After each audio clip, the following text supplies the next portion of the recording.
now tuned in to People City Propaganda. I'm your host, Albert Corrado. Today, I am joined by not one co-host, but two lovely co-hosts. First, we've got Richie Sergenko, a co-founding member of People City Council. How you doing today, man? I'm doing great. Thank you for having. I'm excited for this conversation. Yeah, I'm excited for you to be here. We're also joined by Philip Kim. How you doing, man? I'm doing great.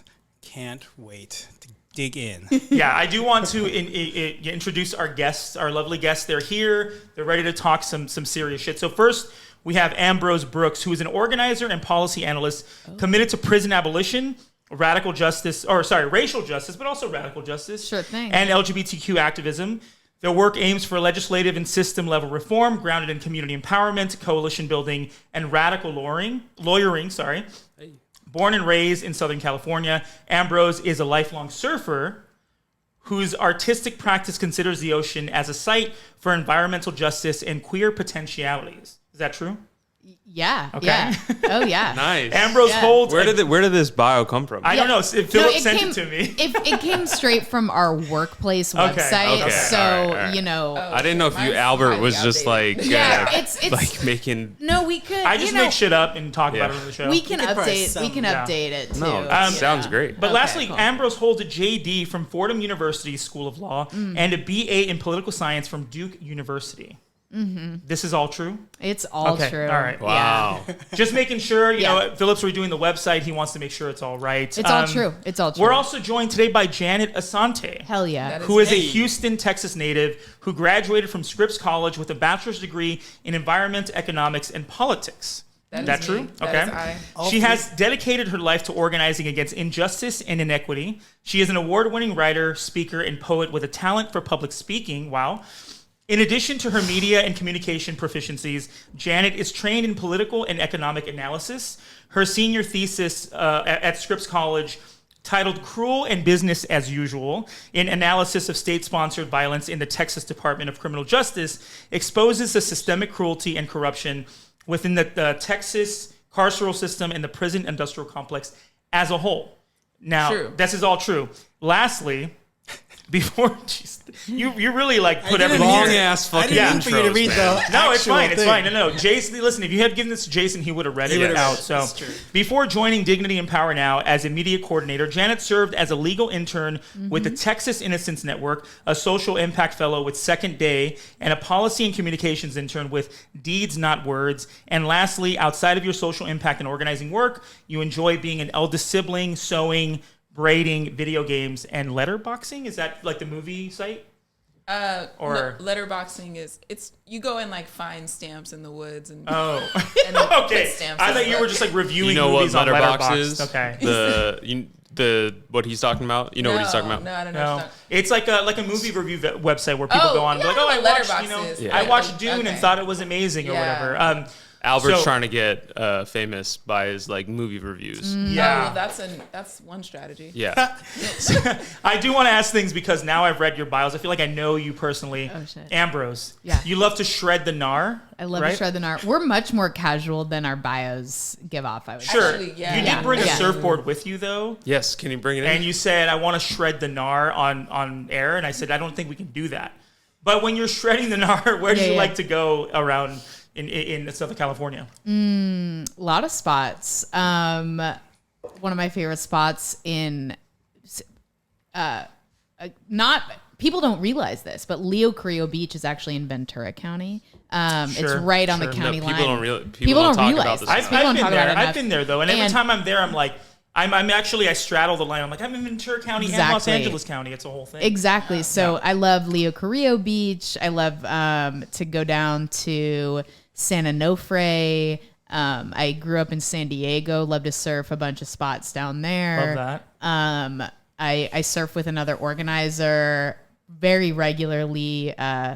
I'll call him a friend of the show, even though I'm not, part of this show. But his name's John Rayfling. He's an attorney, been organizing with Stop LAPD Spying, Justice LA for a really long time. So friend of the show in politics for sure. Yeah. Oh, certainly. Okay, sure. And does he listen? Maybe. Hey, John. You gotta send this in. Yeah. Be like, John.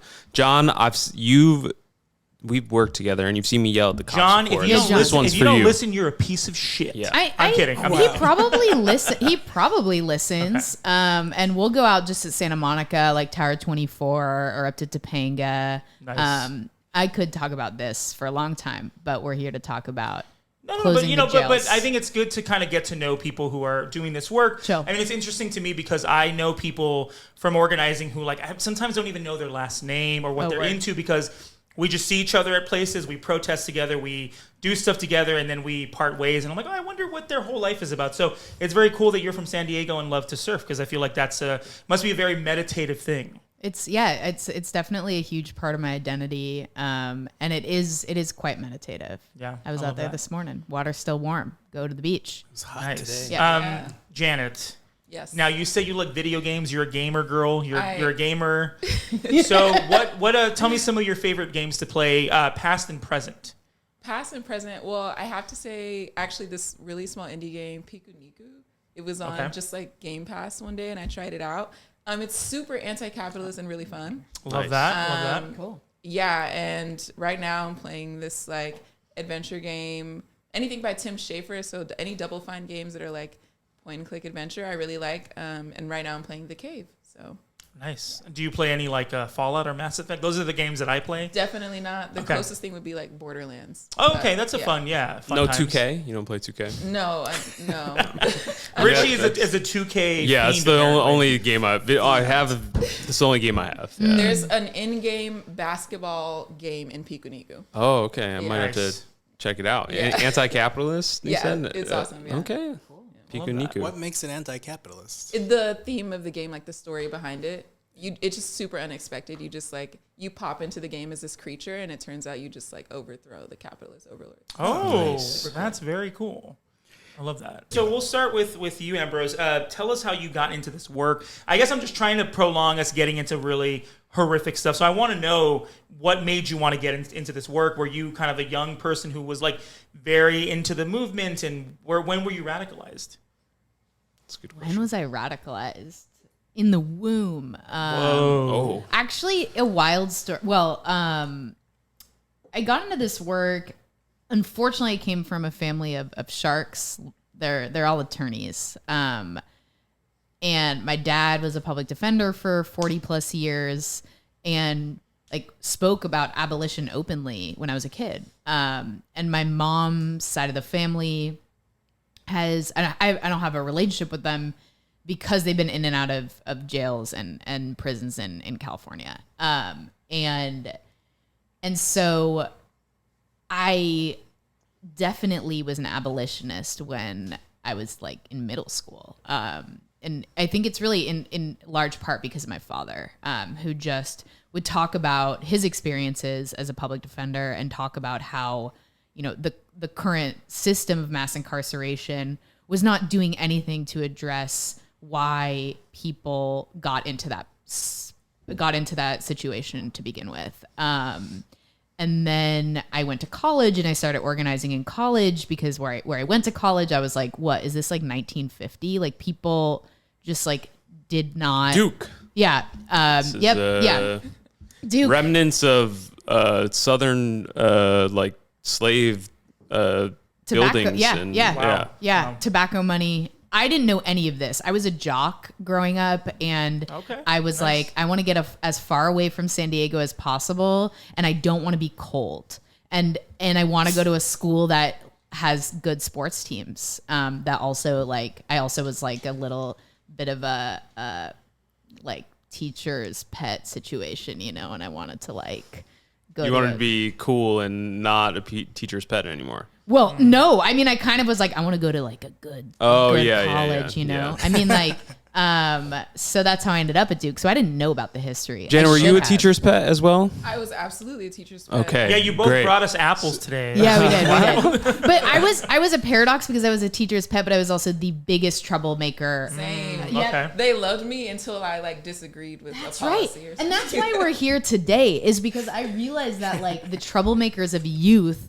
are now actually just organizers. Yeah. Because it's Yeah. just who's your target now. It's not like Mrs. Smith. It's Hilda Solis. Yeah, I was never a teacher's pet, so I never got like the love hate from. I just got the hate. I was just like always in trouble. But yeah, like rebelling against authority. You know, if you have that in you from a young age, it's like now you look at the authority and it's the cops and the board of supervisors, city council, and they're all fucking corrupt and evil. Like, so it's easy to direct your energy towards them. Yeah, I was a big debater of teachers in high school. Like, no, you're wrong. Like, I was known to be that. I also started like the atheist club in high school just to get just to get a rise out of people. I'm like, I'm gonna fucking do it, and if they like push back, it's gonna be a whole thing. And they were like, fine, you can do it. I'm like, all right, cool, I'll still do it because it's a principle of the matter. But yeah, you know, Philip, were you kind of a shithead growing up, or I feel like you were probably like a good student and you were like,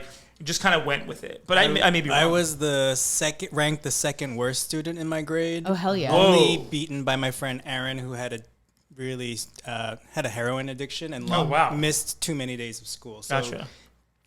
Technicality, I think I was still the number one worst. Listen, student. had you done heroin, you would have been the worst one for sure. So close. The heroin was a performance enhancement. Yes, exactly. Well, so how did I get where I am right now? I would say started organizing in college around intersectional feminism. Sort of like, why are you treating women the way that you're treating women? You being universally all the cis men at Duke. And also just like doing consciousness raising, like really basic consciousness raising groups with young cis women who haven't even had a conversation about like what intersectional feminism could look like for them. And I went to law school, was doing policy worked for the public defenders in law school, and also organizing on the side. When I moved back to California, I was in grad school for critical theory, thinking I wanted to be an academic. Don't be an academic. And I was organizing then around jail closure campaigns in SoCal. And I think like just learning that this could be something that I can spend all of my time doing, I made a goal. Like, I'm going to figure out a way where I can spend all of my time doing this. Because if we're not doing that, like, who's going to? I think everyone who feels like they have a calling to fight for abolition, fight for the destruction of white supremacy and, you know, the structures of mass incarceration. If you feel that in you, like, try to make it happen. So I did.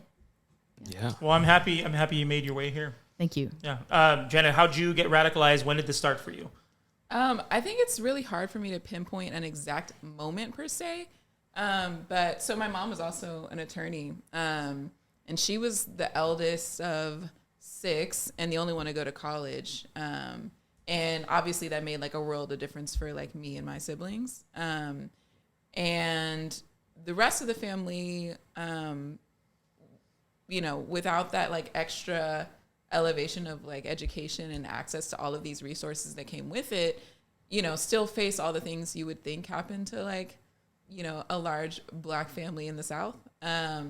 Incarceration, lots of deaths, and like just straight up people not looking into them. Yeah, a lot of like legal issues that only existed because of like, you know, the circumstances and the context that we lived in or live in. So with that being said, I feel like there's those external aspects, but also just the way that my mom really thought about like justice and fairness. And, you know, I was also, I guess, like a teacher's pet with my mom in the same way that it was like at a certain point, you know, I disagreed with her, wanted to live my life differently. Obviously, she wanted me to be an attorney because that helped her and like think of how you can help the family and all that kind of stuff. But ultimately, like, I really fucking hate the system. Yeah. And I want to see it destroyed. I feel that same calling. I started organizing in college, like organizing around this issue specifically. Obviously, in school, when you realize that you like that bone of like, I need things to be fair and right. You start organizing long before that, I feel like, just in your daily life. Right. But, on this issue specifically, I started organizing in college.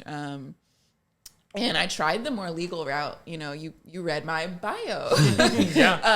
Where I was working at the Texas Innocence Network, and the system was just completely rigged. I mean, these are people who are things are much like it's crazier in Texas, and it's gotten worse since I left because we were making these like last ditch appeals for people before they would get killed by the state, and Texas would just automatically reject them. Yep. Like if it didn't matter that there was like new evidence, it didn't matter that like there's someone else who's just like, that's not the person who did this, like didn't matter. So I think that's pretty radicalizing. And now I'm here in LA. I went to school out here and got connected to Dignity and Power Now while I was at the Claremont College's prison abolition group. So yeah, now I work here. Yeah. Again, glad you made it here. Thank you for being here and just doing the work that you do. Yeah, we appreciate that. Thank you. Thanks for inviting Justice LA. Yeah, of course. Yeah. Well, you all have been leading or been a part of leading this work for a long time, and I know when we first started getting organized and Justice LA welcomed us into the space, and we were able to get tapped in. And would check the sheriff. We've been working together on that stuff, and it kind of relates to it does exactly relate to what we're talking about. But yeah, Justice LA has been working on a variety of issues for a long time, and an important voice in the space. So glad we could have you all on People City Propaganda. Hell to the yeah. Should we get into some Men's Central Jail stuff? Yes. Yeah. Yes. So obviously there is a big push right now to close Men's Central Jail. It is, I think you sent me the thing. It's the biggest jail in the country. That's what Wikipedia says. Okay. Yeah. And initially was built to hold about 3,500 people, and I think it's been expanded to now over 6,000. Is that sound correct? Or when you say expanded, do you mean? No. Habitable? Well, no. So I guess that's the thing is like they haven't really changed much of the way it's built, and so it's obviously overcrowded. So I guess let's get into where the push comes from, what's been happening there, why the calls for that. Obviously, we all here agree, and our listeners probably do too. But what is behind the push to close Men's Central Jail? I think. Yeah, we really owe so much to the organizers who founded the Justice LA Coalition and how the Justice LA Coalition came to be. That's Mark Anthony Clayton Johnson, Patrice Cullors, Yvette L.A. Ferlito, Brian Caneda, Isaac Perez at Gender Justice LA, Ulises Hernandez, now on the city council. They really came together. First, Justice LA was birthed from another coalition responding to sheriff violence and the murders of people's family members at the hands of the sheriff's department, and then also came from like a health advocacy lens where many organizers in the coalition or who founded the coalition had family members with mental health issues who were just going through the cycle of incarceration because there was no support, mental health support for them. That's what that's the city and the county and the state's response to anyone having any sort of mental health crisis is to throw them in jail, which is just fucking ridiculous. And it's been this way for a very long time. Yeah. And you have actually the head of correctional health services in LA County. His name's Tim Belovich. You have him on record saying that Twin Towers, which is the jail attached to Men's Central Jail, Twin Towers is de facto the largest, quote, mental health facility in the country. Jesus. And so that's the Justice LA Coalition was birthed from that advocacy and really coalesced around a fight to stop the construction of a women's jail here in LA and stop the expansion of Men's Central Jail. So LA County had already signed a contract in like 2017, 2018 to expand Men's Central Jail. And the Justice LA Coalition fought, for a year and a half to get that expansion contract canceled. It was like a $3.4 billion contract, and they canceled the contract. The Board of Supervisors canceled the contract, and then are on record saying, we support the closure of Men's Central Jail. So a lot came out of that fight, but that's really how the coalition came to be. But even before the coalition, like, there has been a push to close Men's Central Jail because of the inhumane conditions. But it really, I would say it turned a new leaf when the cancel the contract success happened in 2019, because then the framing was, let's close Men's Central Jail, but you do not build a new jail. Like, some of the previous conversation, not by activists and organizers, but by, the county, was like, all right, close Men's Central Jail, build a new one. The organizers and Justice LA flipped that framing, and it's, close Men's Central Jail, no replacement jail, no new jail. So I would say that's some history of the Men's Central Jail closure fight. Anything missing, Janet? No, I mean, there's definitely nothing missing. I feel like there's so much more you can say. True. We're talking about years in such a small amount of time, but yeah. And so they said that they're going to close it, and then there was a report created about a timeline to close Men's Central Jail, right? There was two different work groups, really. That happened, the ending of the expansion of the women's jail happened in January of 2019. And then came directly after was the Alternatives to Incarceration work group within the county and the Men's Central Jail closure work group. So both of these work groups were essentially efforts to take what the community is saying and like put it into numbers, like put it into step-by-step timelines with dates and benchmarks. So both of those groups have produced reports. The MCJ closure work group report outlines how to close Men's Central Jail within the span of 18 to 24 months. That came out in March 30th of 2021. We're obviously past. So the report said, and the Board of Supervisors agreed with the report, or they had made a motion, and they said that they were going to close the jail by 2023, right? No, or sadly, no. What? We could go through all of the different report backs and reports that they have since commissioned. They have like 11 different reports at this point. It's like they all agreed and then they wanted like the status and the like excitement from the community around closing the jail, but didn't actually want to implement the plan. Right. And they did vote in, July 2020. There's a Board of Supervisors motion that says, we are, and they voted at that point, 4 out of the 5 supervisors voted, quote, in favor of closing Men's Central Jail. But there was no timeline attached to that. Like, in favor of closing Men's Central Jail, in 500 years. Like, there was no timeline attached to that. I mean, you can say, we're going to close it and then just not give a date. And for some people, that's enough. Like, oh, cool, you're going to close it? Great. We're going to go work and do something else. But people knowing how this works is like, but hey, we really want to follow up and make sure that you do it, because otherwise, the city and the county love to pay lip service to activists and family members and all that. Yeah, and I think what they didn't expect is that when they created the Alternatives to Incarceration work group and the Men's Central Jail closure work group, we would essentially be organizing around getting community experts in those work groups and leading those work groups, like directly impacted people who, obviously experienced the problem but are now a part of the solution.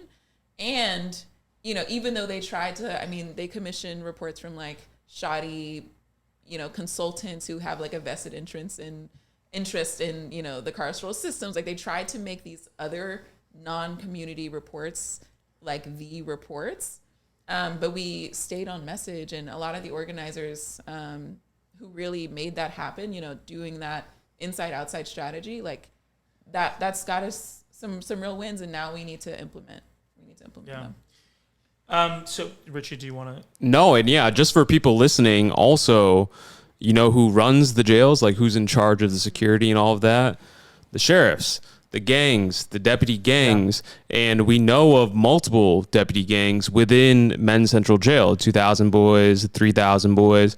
Someone there's a 2,000 and 3,000 boys. Yeah, the floors of Men's Central Jail, and someone that has been important in this work, Sister Helen Jones, whose son John Horton, a decade ago was killed in Men's Central Jail by deputy gangs. We can get into all of the deaths that have happened recently, 30 plus deaths this year. And then also recently, Jelani Lovett was found killed in Men's Central Jail. And we don't know about, the actual connection to deputy gangs, but there is just a way that these deaths come out where they're similar or something shady, or with the coroner being like wrapped up in helping them cover up the death. Like Jelani Lovett was found to have overdosed or they say he had overdosed. And just all of these things that, so for people, confinement. And so, it's like, not only are the jails fucked up, but it's being run by the fucking mafia in Los Angeles, the state-sanctioned mafia that kill people. Yeah. So it's really crazy. Yeah, I mean, I think the main thing that I hear is it's overcrowded, it's unsanitary conditions, it's basically inhumane in there, and then people are dying on top of that. So let's get into some of the deaths and was it 30 this year? It's 30. 5 or 36? 36. And so today. How many weeks are we in this year so far? 40 weeks maybe. It's like almost one a week. Yeah. So when did the numbers start to kind of come out, and when did it become kind of a state of emergency? Was there a time where it became like, oh wow, this is something we need to pay attention to, or was it always kind of known that this stuff was happening, but maybe underreported? Or there's articles going all the way back to 2008. Yeah. Earlier, just reading off some facts for our listeners, the prison was built in 1963, designed to hold 3,323 inmates. In 1976, they expanded it to hold 5,276. So 5,276 was the final number for how many people they could hold there. Currently, there's over 15,000 people there. What the wait? I did not. That is an inaccurate number. Actually, fuck you, Wikipedia. Sorry. I mean, It's still, all right. Well, we got the organizers in the room. There's a lot of people in Men's Central Jail and Twin Towers. What's the way more than 5,000? I would say. I mean, probably around upwards of like between 7,000 and 8,000. Okay. Yeah. At Men's Central Jail alone. So still critically overcrowded. Yes. But okay. Right. So overcrowded, at least so overcrowded that there have been multiple lawsuits brought by the ACLU, even by the Department of Justice, like the federal government coming in to LA County saying, you're really messing up here. Yeah. They call it a human rights crisis. Yeah. Related to overcrowding at what they call the Inmate Reception Center, which is on the first floor of Men's Central Jail, where people are processed before then they're brought up into Central Jail. And so, like, explain that for people listening. Like, what it actually is happening when they're being processed and they're on that first floor, and what should it look like, and what is it looking like right now? Well, I mean, the jail shouldn't exist. Yep. So that's what it should look like. Yeah. Is that it shouldn't exist. That's right. But in theory, if you believe that this is how jail processing should look like, is like people should be assessed for any like medical needs they might have, just a full assessment of like their medical history and what needs, now that they're in someone's custody, like that entity is allegedly supposed to care for them and so there's that, and then they should be processed in a very timely manner. These inmate reception centers, the inmate reception center in Men's Central Jail, it's not like a room with a bed, and adequate toilets and adequate cleaning situations. There's none of that, and oftentimes what you'll see in these lawsuits is that people are chained to benches for like days. There's like orange juice containers filled with feces because there's nowhere else to go. And there's tons of people in this area. Yeah. Like the overcrowding, but the fact that these people are just thrown into this room, they aren't given what they need, and they're chained to chairs, and it's just, it's all disgusting, right? This shouldn't horrible. Exist. But the fact that this is how it's being used is ridiculous. Yeah. And I think, we were present in some of the legal proceedings that have been happening, and the judge had named that several years ago, even prior to the current lawsuit, the way that LASD deputies were trying to get around the mandates of quick turnaround times is they would move people to like hallways and claim that, okay, well, they actually left the inmate reception center, and then, then they came back. Or they would move them even to the parking lot to just be in a car to like be in line with whatever the judge ordered and not actually fix the problems that they had. And then there's also something that the 35 deaths is probably an undercount, right? Yes. We know at least one family who lost their son, and he's not on LASD's tracker. And it was only in the last year that the sheriff's department is now required by state law to publicly report in custody deaths. Up until this past year, you would have to find out by doing public records requests, meeting with families, finding stuff out via the news, finding things out during litigation. So it was only up until this year that this type of information was made public. And, it's also like, I don't know if it's like reporting bias. Like the sheriff's department is the one that's reporting these numbers. It's not an independent entity. And the sheriff's department is reporting, filling in the chart with cause of death and age, where they were in the criminal legal process. Like, were they pretrial? Were they sentenced? And so we can assume, because you can never assume good intentions when it comes to the sheriff's department. We know they're trying to hide everything every day, that the reporting is probably not totally, but definitely inaccurate. And this group at UCLA, the Carceral Ecologies Lab, is working really intensely on a project with Dignity and Power Now and Sister Helen Jones to break open the relationship between the sheriff's department and the LA County Coroner's Office. And so they're tracking also inaccuracies in the sheriff's reporting, which I think is really necessary to even get some semblance of the truth.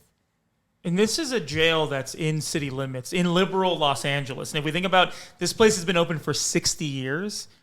Thousands of people have died in this fucking jail. It's a shame, and it's horrible that we, people around the country paint LA as this liberal bastion. It's no, we treat people like shit, and in the shadow of this, this fucking house of death, you have encampments and people being treated like shit and being beat by cops, and down the road you have people being killed by the police. It's just so. It's really fucked up, and it really pisses me off. Yeah, I mean, Skid Row is right there, and so what happens a lot of times is that people are processed out of Men's Central. The county and city don't have any support for them, and then they wind up on Skid Row, and so it's just just shows how these issues are connected, right? The homelessness, incarceration, it's like a full circle. And also, what do we fund? Where do all of our funding go? Yeah. It goes to the jails, goes to sheriff, go to LAPD, and it's not invested in people that need it. And so, yes, of course, this is what happens. Of course. Yeah. And so I guess this is, an opportunity to talk about the Board of Supervisors. Our current Board of Supervisors, what are they saying about Men's Central? What are their plans to shut it down? What are their plans? Yeah. That's a good question.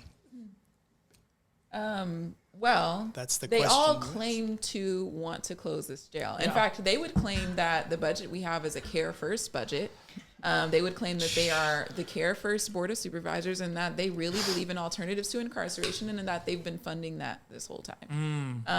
And that's really dangerous because at the end of it, what you have is really these right-wing conservatives who think that Care First failed when it's never actually begun. Totally. And then on the other hand, they are completely co-opting direct demands from the community and not actually executing them.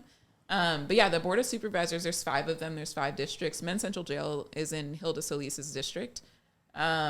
She is in District 1. And then there's Holly Mitchell in District 2. And then there's the newest supervisor, Lindsay Horvath in District 3. And then there's Catherine Barger in District 4. District 5. Oh, District 5. Yeah. And then Janice Hahn, who's also the chair of the board in District 4. We talked about the Hahn family in our last episode. Legacy.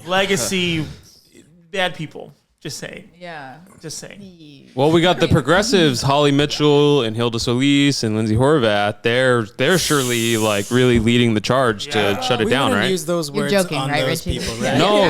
I No. mean, there's only one Republican on this board, but I mean, you wouldn't know the difference between what they're doing in LA and what they're doing in Texas. Right. Yeah. I mean, But Hilda Solis It does have lipstick on it though. The pig. The pig, Yeah. The turd is very shiny. I think that's what makes California and Los Angeles like really like both interesting and disappointing is that like as you said, like people looked at California like, oh, so liberal. Yeah. LA, we're so liberal, but actually like you have, I don't know if they're like, I mean, it's neoliberal to a degree that almost makes them conservative, you know? Yeah, for sure. And also, like, I mean, growing up to me was watching movies where the LAPD was the butt of the joke. Like, oh, don't go LAPD on me. Like, they were known to be murderous and aggressive and brutal. And I'm like, it's a weird thing to kind of contend with. Like, oh, I guess I live because people drink soy milk and people can be, there's West Hollywood, an openly gay part of town. Like,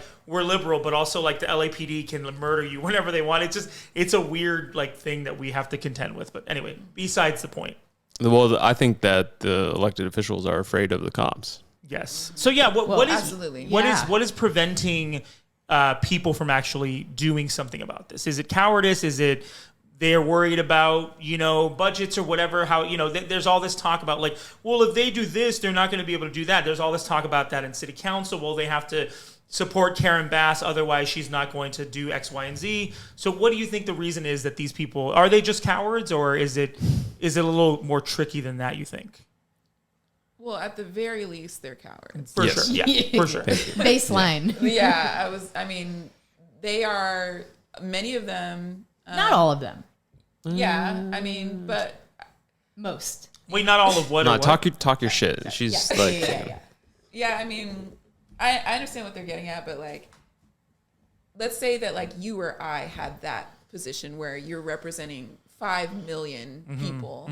I certainly wouldn't be doing it the way that they're doing it, and to me, that's cowardly because you know what's right.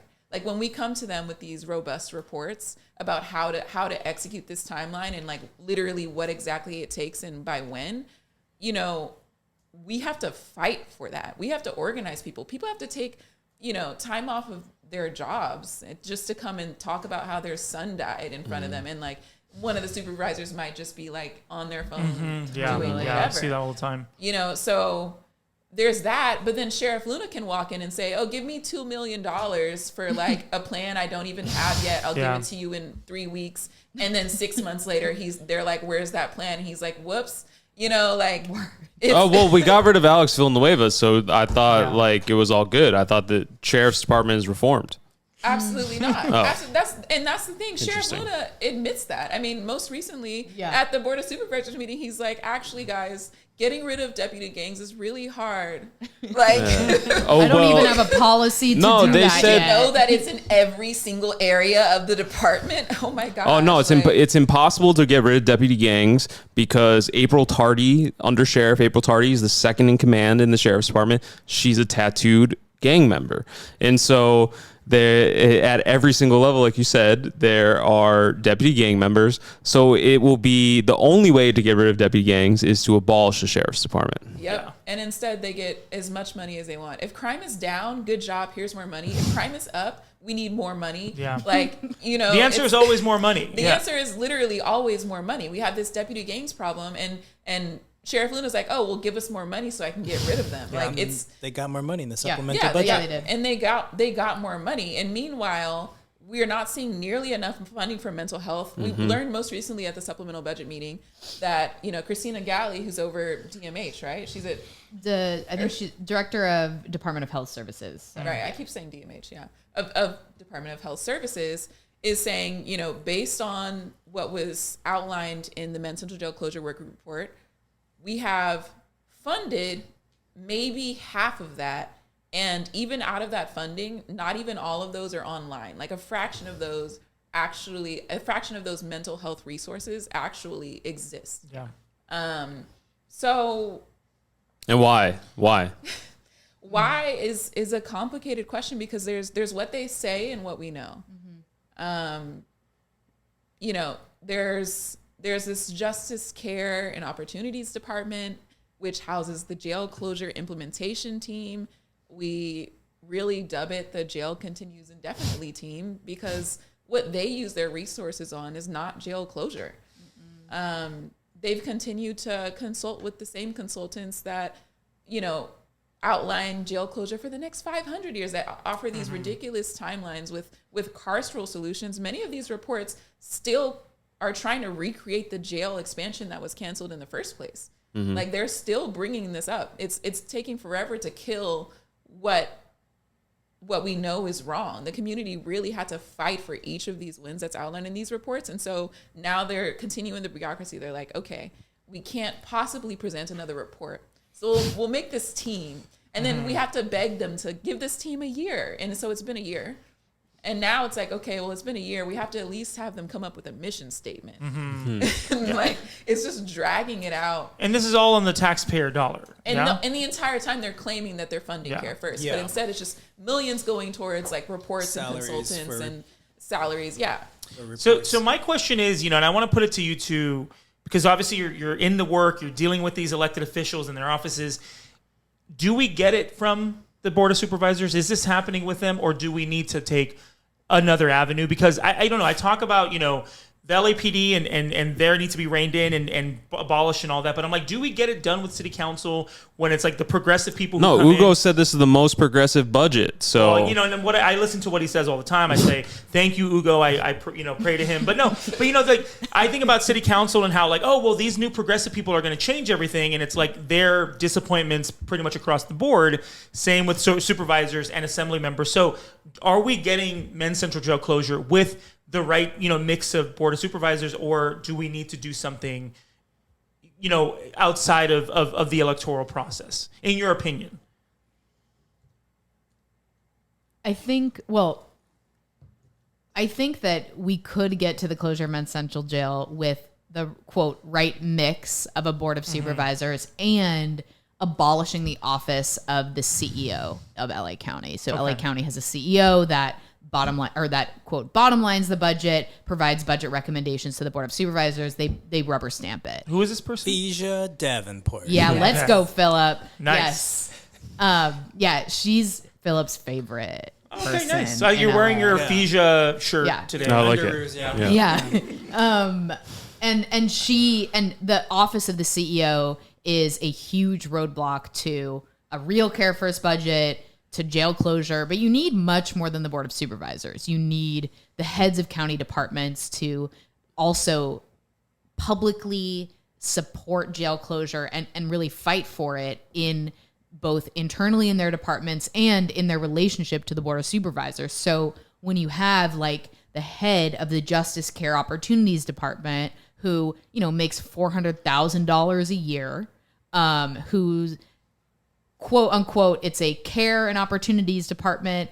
They're supposed to be coordinating pretrial services. They're supposed to be committed to decarceration and jail closure, and they house the jail closure implementation team. When you have the head of that department going around LA County saying we never should have canceled the contract, we need a new jail, Like, how can you even work with that? That the head of the county department that is really supposed to be fighting for jail closure actually wants a new jail? That's totally fucked up. Yeah. And so I think if you go through the electoral, first of all, like, abolish some of these appointed positions. Yeah. Abolish some of these appointed positions. And then, yes, if there was a board of supervisors that is 100% committed to jail closure, we would get there. We would get there. Yeah. But yeah, I mean, but also, like, I mean, it's the same question I have of the, city council. Everyone says, oh, once we get that majority, then things will get done. It's like, well, but if the people who keep coming in that take a seat here and there to build a majority, because right now we have technically like 4 progressive city council members.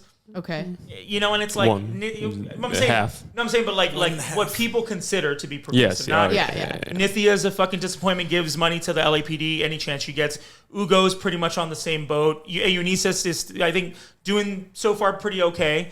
Who's the other one? I guess it's only 3, right? Yeah. 3 supposed progressives, and it's like, well, then if this is the best that these movements that brought us these people have to offer, then we're never going to get there, because people are going to be like, well, fuck that. You're the same people who got us Ugo and Nithya. I'm not really listening, I mean, I don't want anyone to read this as I'm endorsing electoral politics at all, because it's a necessary evil right now. And in an ideal world, there would be no board of supervisors, there would be no jail, there would be no sheriff's department running the jail. But they have, I think somebody just the other day was describing the LA County Board of Supervisors as actually some of the most powerful politicians in the country. 100%. Oh, yeah. Because they represent 2 million people each. Yeah. The LA County is the fiefdom. Yeah, fiefdom. Yep. Yeah.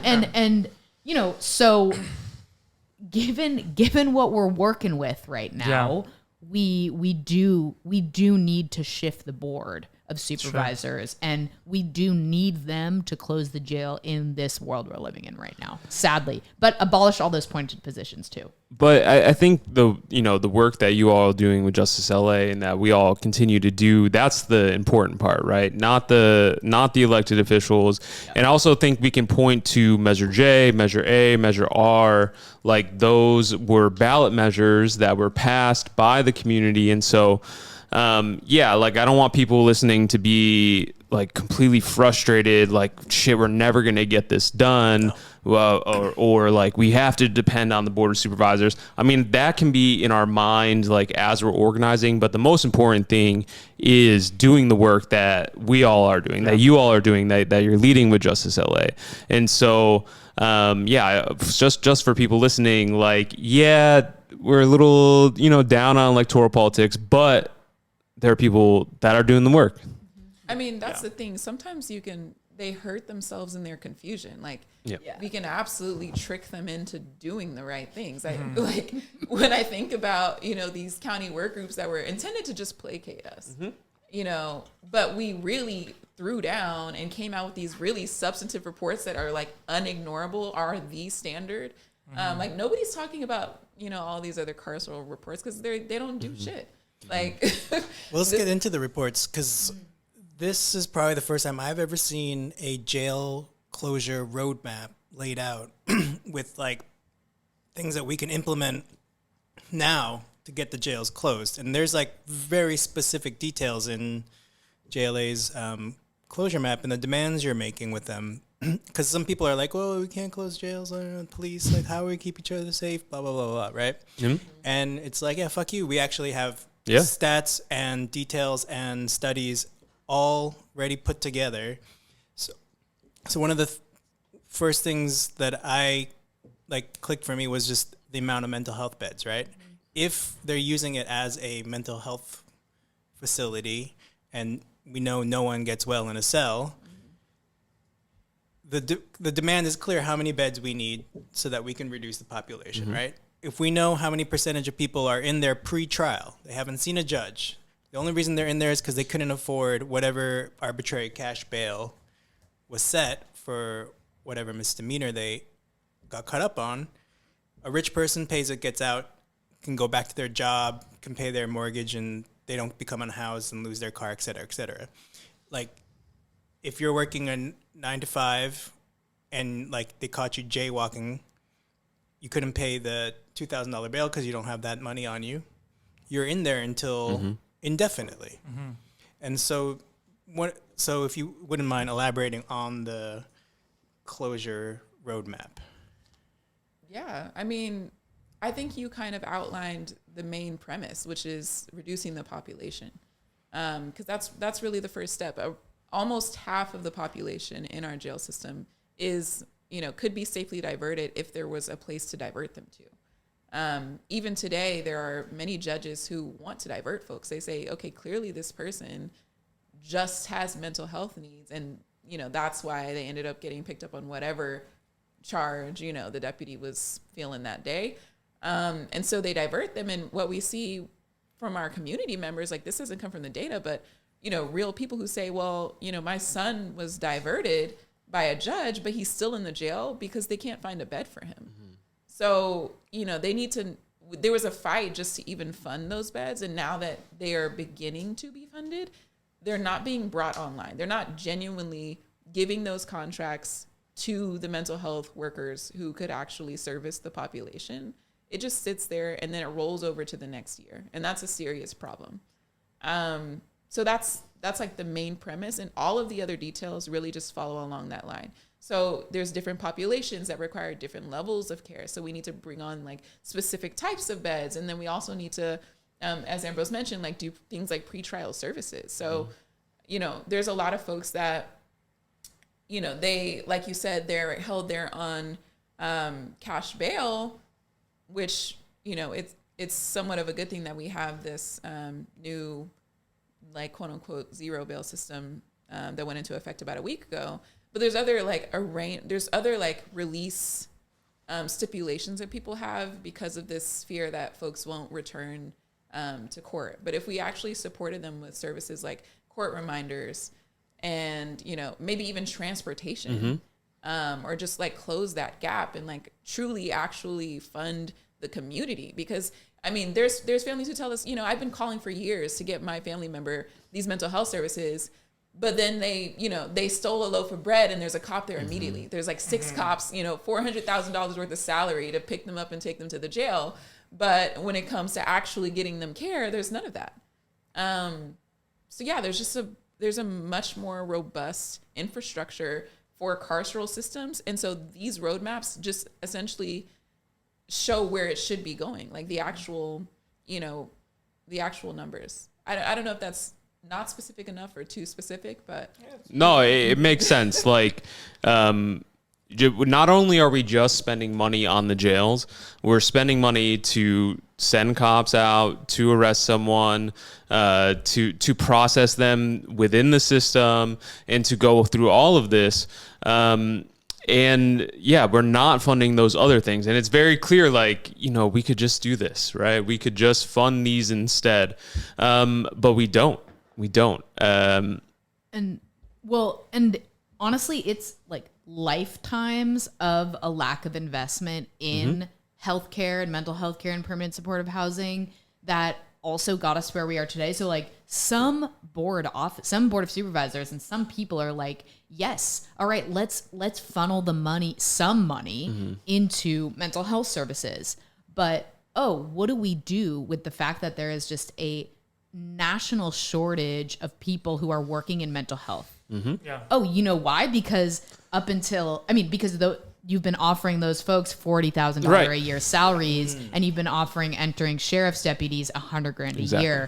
Which workforce are people going to gravitate toward? And so even now that some of the minds are shifting and saying, let's make this investment, there's been lifetimes of underinvestment. And so there's actually such a shortage of people who can provide those mental health services. And that's a real problem. And I think only now is the county really taking that seriously and raising wages for county mental health care workers. But that doesn't cover all of the CBOs, community-based orgs that provide mental health services that are so woefully underinvested in.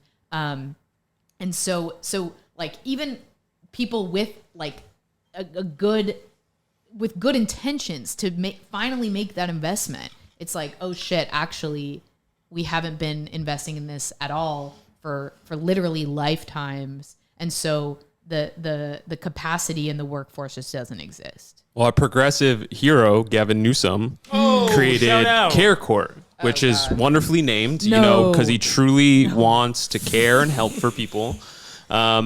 But see, he says I'm the shit poster.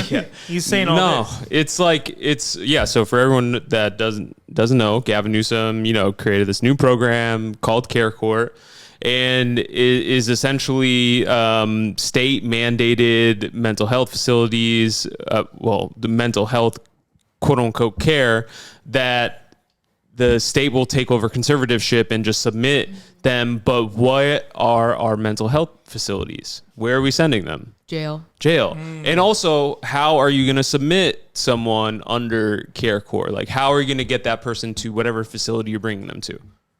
The cops. And so Gavin Newsom is $10-20 million to different cities and counties around the state is funding Care Court. And so it's the opposite of what we want to be doing. I mean, it's obviously a bad idea. But also, even if it was a good idea, he didn't offer nearly enough funding to do it in the first place.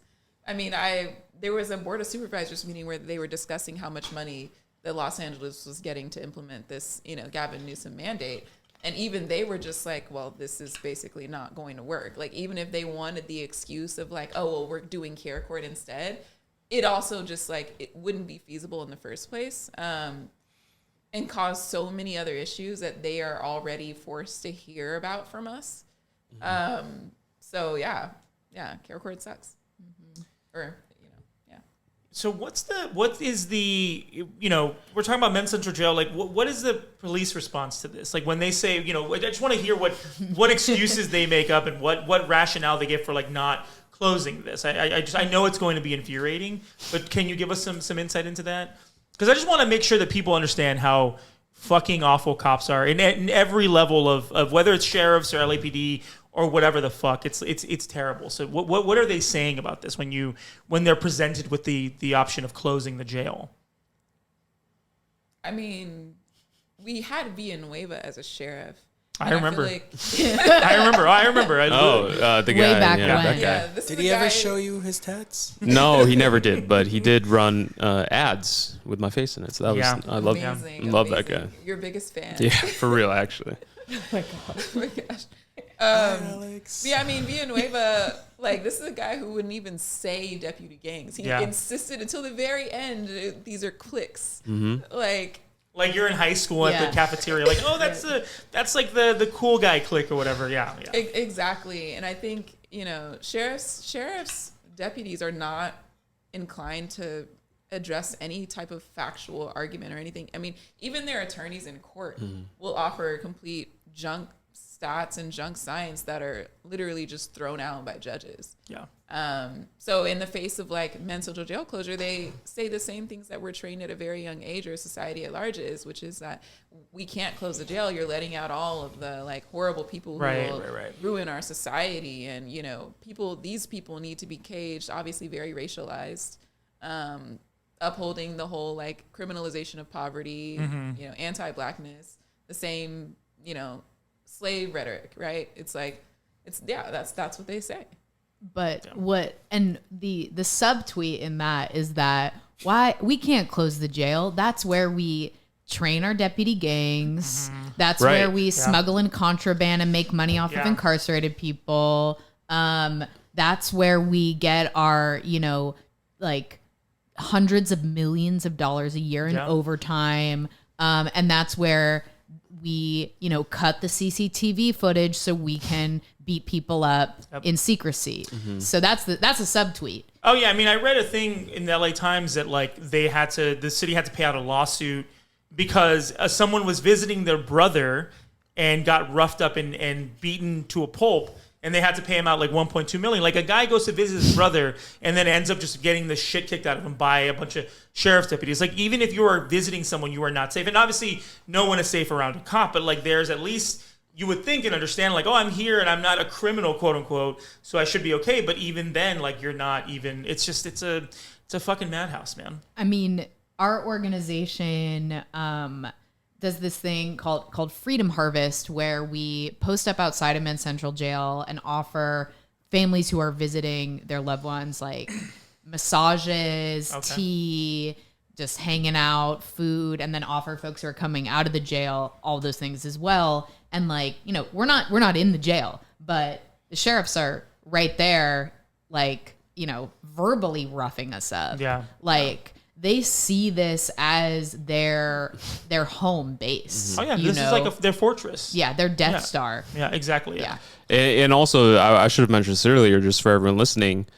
This is literally where they go to train the deputy gangs, because this is where the new recruits go before they're sent out to stations into the force. You graduate in your class and you go to Men's Central Jail, where the 2,000 boys and the 3,000 boys are, and that's where you learn how to be a part of a deputy gang. I heard they're joining. It's not even learning. It's like, if you don't beat that person up, we beat you. Right. Yeah, exactly. And they're indoctrinated into just violence as the tradition of violence as Cerise Castle's name of her 15-part series. Yeah. Read that if you haven't, folks. Tradition of Violence. LASDgangs.com. Another good podcast. Yeah. Good pound. Yeah, that's true. That's true. Do you think this is a good podcast? So far, so good. Well, after this episode. Yeah. There you go. This will be the one that gets us over the hump. Above Joe Rogan. Number one, Spotify. Let's go. He used to be on Fear Factor and The Man Show. Do you remember that? He has like an IV of protein powder that goes right into his. Have you guys ever had ivermectin? I'm curious about that. Oh no! Well, but I want to know, ivermectin's good, right? No, I mean that's what you're supposed to take after you get COVID. COVID, that's right. Yeah, and if you have a horse too, you know, it really serves all purposes. Yeah. To get ketamine. Okay, exactly. Actually, I hear ketamine's pretty good. Anyway, but I want to know what is your in dealing with the general public and people who are not part of this movement?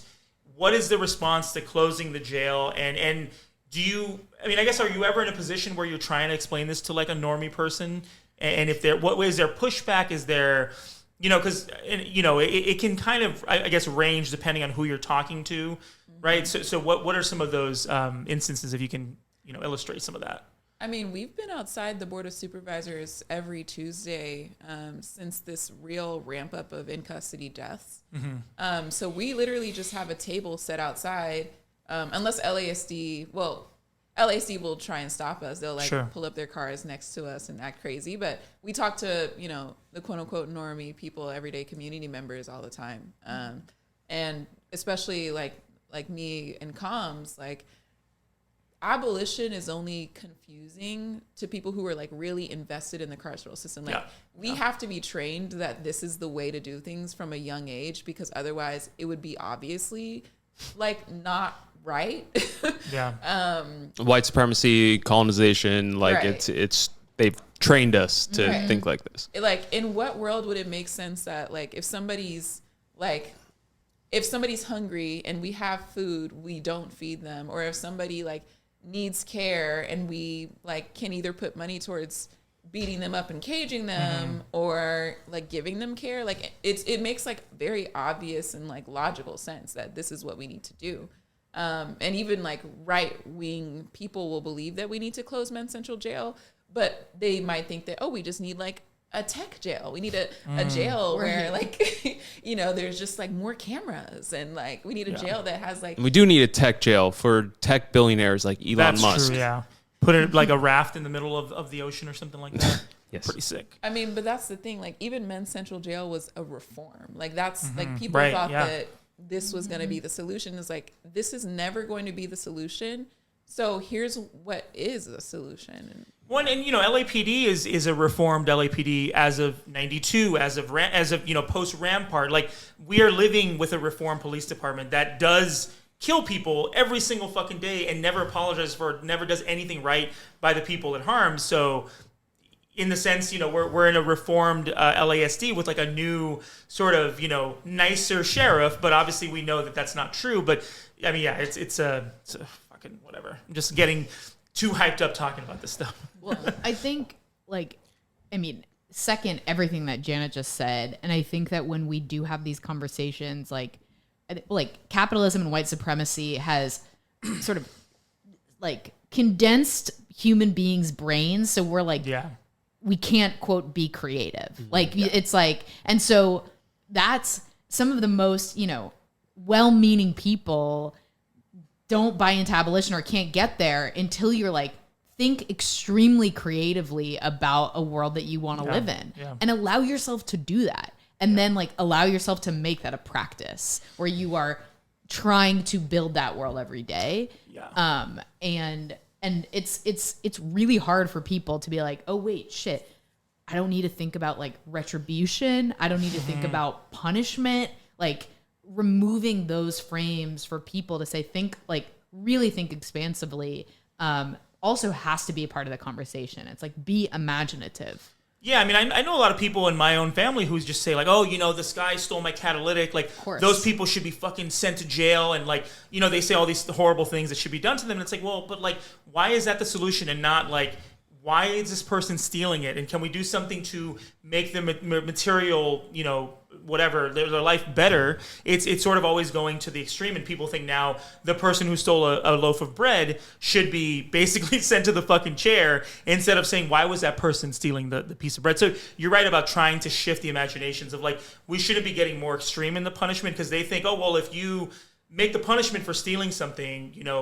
getting waterboarded, then people won't do it. And it's like, they're still going to fucking do it because people are desperate and they need their they need to survive. So why don't we try to make it easier for them to survive? But no one ever, it always kind of goes. And I think the media and the police department and their propaganda is really good at spreading the message of like, oh, if anybody around you has ever committed a crime, they should be sent off to a fucking solitary confinement for, 5 years or whatever. It's really, really interesting that we've kind of, I guess maybe not, it's sort of expected that we, as a country, we've gotten to that point where everybody is the enemy except the people talking about like incarcerating people.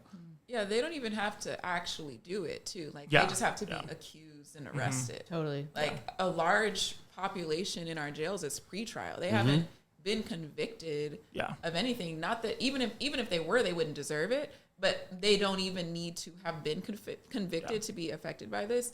And, because of all of those tentacles of the system that you named, a lot of people are just directly impacted.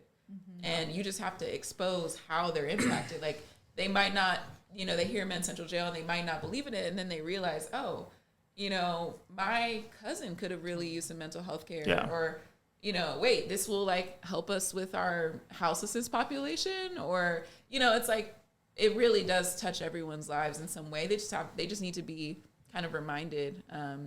And even just with the imagination portion, like a lot of it, you don't need to imagine anymore. We have programs like ODR, for example, where there's like real data and real stats showing that if you give people care, this cycle of recidivism ends. If you actually just like provide for people, crime, quote unquote, goes down.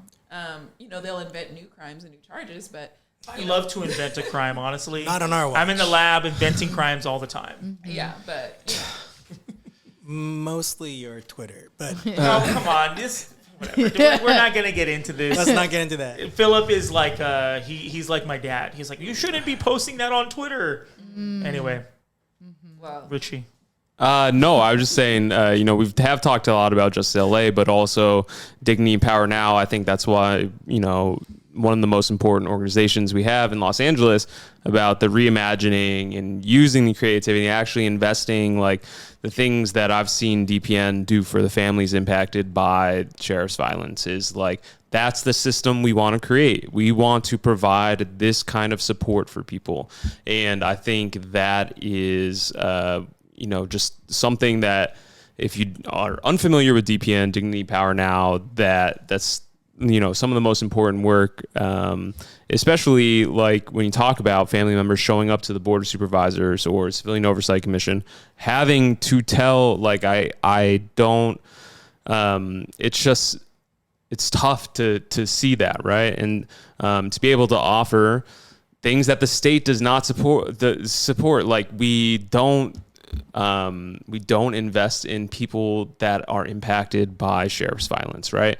I'm ranting right now. Quite the opposite. Right, Yeah, right. Keep going. But it's like when you talk about mental health, well, you know, the families that have people die in Men's Central Jail, they're impacted by that death too, right? You're not just dealing with the loss of a person. Like these families are now feeling hundreds of people are affected by one death. Right, right. And it's like, well, what are we doing for them? What are we doing for them? Right? And meanwhile, the fucking, you know, deputies that, you know, they claim emotional distress or whatever. Fucking Jamie McBride, LAPD, he won like millions of dollars in a lawsuit due to his PTSD from dealing with something on the force. And it's like, that's where money goes towards. And it's just really frustrating. But ranting, but shout out DPN for using that creativity and imagining a world that we want to live in. Love Dignity and Power now and grateful to work here. But yeah, I mean, even with the money, I think a lot of the families that, you know, they come to us for support and then become really organized into the politics of what comes next. Like, you know, they realize that, you know, even if the county gives me a settlement for the wrongful death, you know, that can't bring my son back. Yeah. But what I can do is like show up and really fight for what can stop someone else's, you know, family member from passing. So I think it's really beautiful how, you know, the work is really led by some really amazing, directly impacted people. I'm thinking about James Nelson. He spent, you know, over 2 decades wrongfully convicted, and has come out of it really focus on the solution and what he can personally do to organize people that he like walked the yard with. So yeah, I think it's really incredible. Yeah. What's next? What are we doing to close Men's Central Jail? How can the public and our listeners get involved? Well, before you get into that, I just want to say if you look at Cop City in Atlanta, like there's a diversity of tactics, right? There are different ways to engage. Some people engage in destruction, sabotage, electoral politics. It's all needed, right? Yes. So regardless of what we're talking about, there are ways for people to fit in. But what are our plans coming up? I mean, yeah, we have a lot of, I would say, plans coming up in the like long-term future. But a way that you can get involved like right now today is just to sign up to stay in the loop. Because, you know, as we know, families, you know, oftentimes everyday people are like working. You can only tap in like maybe to this one meeting. Like we all turn out for this one thing. Maybe you can show up to like a future rally. Maybe you could be someone, you know, if you're an attorney, like, you know, and we're in need of like some legal requests. Like everyone has to show up with whatever their capacity is, whether that's like a skill or their time. And the best way to just figure out how to get organized is to, you know, relationship build. Like, let's come together. You can join our virtual actions at jlanow.org/VA sign up. You can follow us on Instagram and Twitter. We have a link in our bio with like all kinds of links, like signing up for the newsletter. And yeah, ultimately, like shoot us a DM. Like if you just want to get involved, like definitely reaching out is just the very first step. And then we go from there. As far as like Justice LA's plan for like our next action, you know, we continue to be at the board every Tuesday. Yeah, join us at the Board of Supervisors, 500 West Temple Street. Shout out. Kenneth Hahn Hall of Administration will be out there. The father of Janice, Father right? of Janice Hahn. Yeah. We're out there every Tuesday from about 9:30 a.m. until noon. On the days that the board is meeting, we'll also be inside giving public comment. But yeah, come join us. Honestly, we just hang out, get to talk to with people about abolition. Join our next Men's Central Jail closure community meeting. You'll find all of the info on our social media. So thank you for your time. This has been illuminating, amazing. You're just so smart and with it. I love it. I love listening to you. Could do this for many more hours. But I want to know, just to kind of end things on a more positive note, you know, this work is so all-consuming. It can be painful. It can be traumatizing. But how do you, as people, just make sure that you don't lose yourself into it? Like, what do you do? Do you have hobbies, meditative practices? I mean, obviously surfing and video games, but beyond that, how do you make it so you're going to be in this fight for the long haul, as we all are on this table? I mean, so I'm gonna give a movement related answer first, if Sure, that's okay. sure, of course. Because I feel like, you know, that is a real question. Like, people say, oh, it's been years. Like, are they ever gonna shut this down? How can you show up 100% every day? And it's because you do see changes. Like, there definitely still are wins. It's just that we are always aspiring for everything. Sure. Like, we want it all, and we want it now. So it doesn't matter that they give us, you know, this incremental win. I mean, it does matter, but we're fighting for the whole package, and that's why we're unsatisfied. You know, we could be content with what we have, but we're not. But yeah, so I'm sorry, I'm like giving that answer first, but also I like to roller skate. And love that. Do you go to Moonlight Rollerway ever? Sometimes, but it's far from me. Okay. So, okay, and gotcha. and I would have to drive during rush hour. But yeah, so I like to roller skate, and I like Halloween and everything spooky. It's the right time for it. I love that. 'Tis the That's season. cool. You have any, My spooky nails. you got costumes planned for? Yeah, I was gonna ask that. Yeah, I mean, we'll see. We'll see what Okay. pans out. I always do at least 2, so we'll see. Wait, at least 2. Yeah, different events. You know, you Oh, got one. yeah, I'm all right. There's I love 4 that. weekends in October. Oh, that's true. That is true. Yeah, for sure. Yeah. Ambrose, what do you do? How do you keep your head in the game? Well, I'll give a movement related answer first, which is that I'm so blessed that I get to do this work alongside people that are just also really cool and fun, and like I love hanging out with them. And so like I think that like our core organizing team, like we're all friends first, like, and we've built a really like beautiful, sustainable circle of trust that, you know, we just are in it with each other. And then how else do I chill and take care of myself? I mean, you said aside from surfing, but I just gotta say that's my number one. It really grounds me. I also like, you know, playing some other sports. Oh, what do you get down on? Pickleball. No. Pickleball. Whoa, it's Okay. taking over. Actually, funny you mentioned that, Richie. I am deeply anti pickleball as a tennis player. That's my other. That's Okay. how I I also Fuck pickleball. It's stupid. deeply anti pickleball. I'm sorry. Janet yeah. looks like she made a face that yeah. You play pickleball? I'm black. Oh, yeah. All right. Well, you made a face when I said pickleball, so I was like, I don't fuck with pickleball. So I hadn't heard of pickleball. Yeah. Until I moved. it's weird. You know, white Yeah. people love to invent sports. Oh, Yep. pickleball. Yeah, we'll fucking call it that.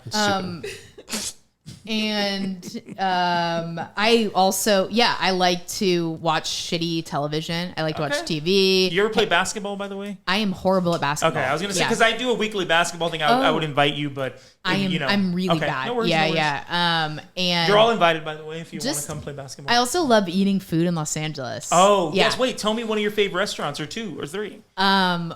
Whoa. Okay. I'm a big food head You're too. Like I putting me love on the going. spot. You don't have Well, you don't know Holbox. your favorite spot though? I mean, I have a lot of favorite spots. Number Holbox. one. Holbox. Is that in Highland Park? No, Or it's Mercado La Paloma near USC. Let me shut the fuck up. It's Go right. on. It's right underneath our workplace, and it Okay. actually is my favorite restaurant in Los Angeles. Wait, what? Okay, Michelin damn. reviewed 3 years in a row. LA What? Times best Wow. restaurant of the year. Okay, this is a whole different. No. Chef No. Oh my just God. got I gotta go. nominated for a James Beard Award. Yeah. What? Yeah. Okay, I have to go there. I'm a big I love going to like Bestia and Bavel. Like I love all those kind of fun places. Oh, we're getting so. fancy Well, then. hey, Okay. listen, I go to Thai Town and eat cheap Thai food all the time, but if I'm Yes. trying to like Pot treat word myself, noodle free. Pot word, yes, love pot word. 1000%. Yeah, Yep. yeah.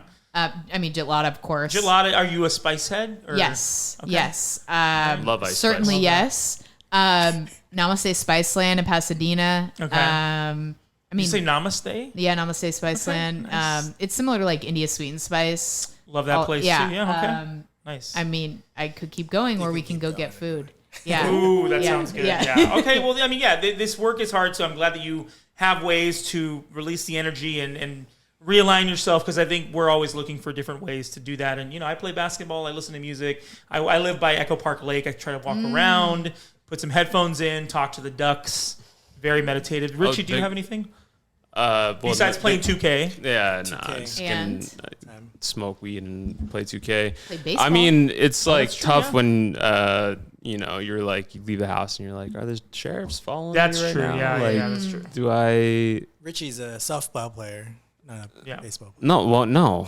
I play. I mean, there's nothing wrong if you're playing softball. That's fine. But That's not what you were saying last week, bro. You went on a whole thing. Really? that's No, I'm I joking. wasn't. No, I'm I was joking. not. No. I haven't been on the pod in a while. Well, it's like, you so- know how you look at pickleball as opposed to tennis. He was going on. It was No, he crazy, wasn't. dude. I'm joking. Softball's fine if people are playing softball. No, but I play in an adult league baseball. It's fun.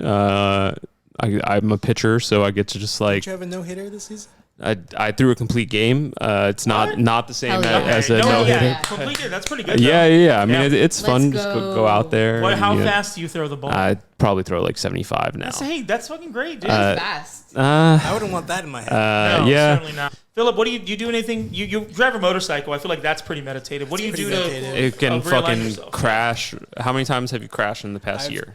In the past year, just once. Okay. Yeah. You know what? We had a bowling night my one God. night, and like he's like, "Hey, I'm on my cutting way to this the out. I'm on the way to the bowling night, but I just got into a bad bike accident." No, Then he Philip. shows up after having been hit couldn't by a bowl. car. He, like, couldn't his bowl, shoulder but still was showed fucked up up. because he's a good friend. Yeah. Did you bowl? Yes. with your other. I unfortunately made the poor choice of bowling and then fucked up my shoulder further. Currently Hey. have an impinged shoulder. I didn't force him to bowl. I'm a very good bowler, but I didn't force him to bowl. So it's not my. No, I'm not responsible. Oh my is what I'm God. saying. But your bike is sick. I like It's it. a sick bike. Yeah, it's Good for ooh, photo shoots. It's Do you- a bike.